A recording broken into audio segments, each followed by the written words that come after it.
François Nourricier, depuis combien de temps vivez-vous avec elle? Eh bien, nous nous sommes rencontrés il y a bientôt 10 ans. Au printemps 66. Toute l'aventure a commencé là, chez un ami américain. Elle était la plus petite, la plus modeste de la famille. J'ai pas résisté et je l'ai emmenée. On devrait même dire je l'ai emportée plutôt.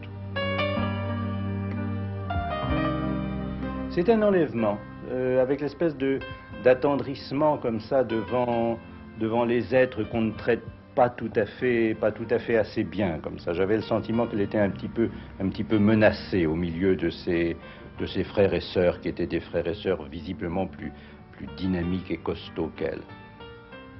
Et comment s'appelle-t-elle?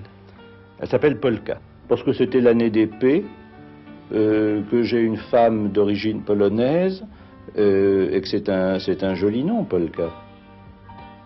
En vérité, je vais vous dire la vérité, elle s'appelle Polka dans mon livre, elle s'appelle Pilule dans la réalité.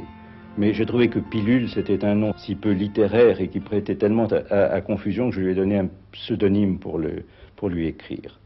Je l'ai appelée Pilule simplement parce que j'avais une passion, j'ai toujours eu une passion pour les médicaments et parce qu'elle était toute petite et que ça lui allait bien, sans me rendre compte des implications, parce qu'au fond, il y a 10 ans, on parlait beaucoup moins de pilules dans ce sens-là qu'aujourd'hui. Et puis alors, quand j'ai commencé, au bout de quelque temps, à l'appeler dans la rue Pilule, Pilule, et que j'ai vu tous les gens rire, j'ai bien compris que le problème se posait, mais il était trop tard, c'était le nom qu'elle connaissait.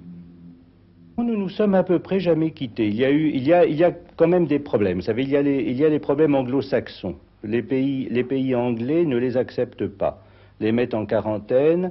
Ça fait donc 10 ans que je n'ai pas dû poser le pied sur un pays anglais ou d'obédience anglaise.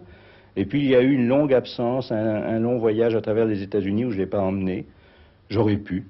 Ça, c'est un petit portrait d'elle que Mario Prassinos a fait comme ça. C'était cette année au Festival d'Avignon. Quand je suis arrivé dans ma chambre à l'hôtel, j'ai trouvé accroché au mur un petit portrait qu'il était venu clandestinement me donner. Comme ça, lui-même a fait peut-être une cinquantaine de portraits de son chien qui s'appelle Aspro, et qui est un de ces chiens poilus dont on ne distingue pas très bien le devant du derrière, vous voyez.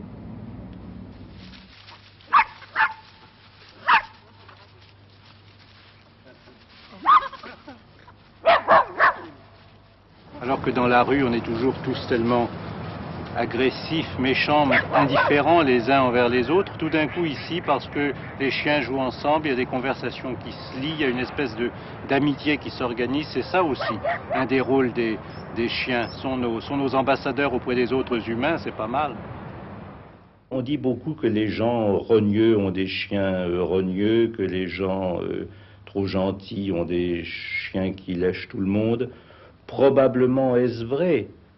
Je crois plutôt que les chiens se mettent à ressembler aux humains chez qui ils sont, plutôt que les humains ne choisissent un chien à leur image.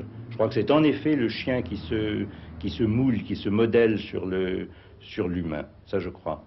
Donc, si les chiens agressifs, ça doit représenter quelque part dans la psychologie de leur patron quelque chose qui ne va pas. Il doit être un peu boiteux ou un peu timide ou un peu terrorisé, je crois. Si je suis très familier et tendre avec un cheval, ça a un aspect noble et rassurant. De voir un chien se jeter dans mes bras, ça a tendance à faire parfois un petit peu sourire les gens. Alors il faut apprendre à résister à ça. Moi, je trouve que je suis beaucoup moins ridicule en me faisant lécher par mon chien que ne sont ridicules les gens en s'engueulant parce qu'ils ont mauvais caractère.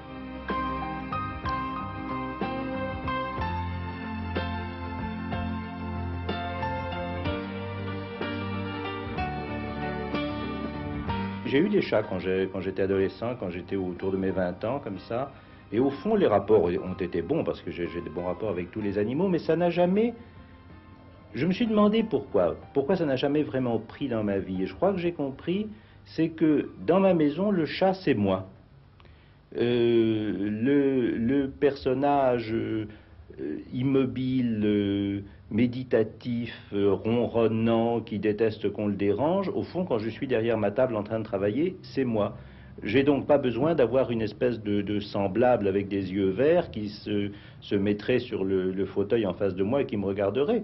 Je préfère avoir quelqu'un d'un petit peu plus espiègle, plus remuant, plus jappeur, enfin. Vous voyez, je crois que c'est ça. L'immobilité, c'est mon domaine. Alors au fond, j'ai envie d'avoir à côté de moi un être qui représente un petit peu autre chose, qui soit un peu le complémentaire, alors qu'un chat serait trop à ma ressemblance. J'ai bien le sentiment que toute la morale, si vous voulez, de repliement, de retirement qu'exprime ce livre ne plaît pas forcément aux gens, ce n'est pas très à la mode. Et c'est un petit peu ça que je voulais dire. Là, on avait un peu dérivé de ce qui était l'être à mon chien à quelque chose qui pourrait être l'être à moi-même ou l'être aux autres.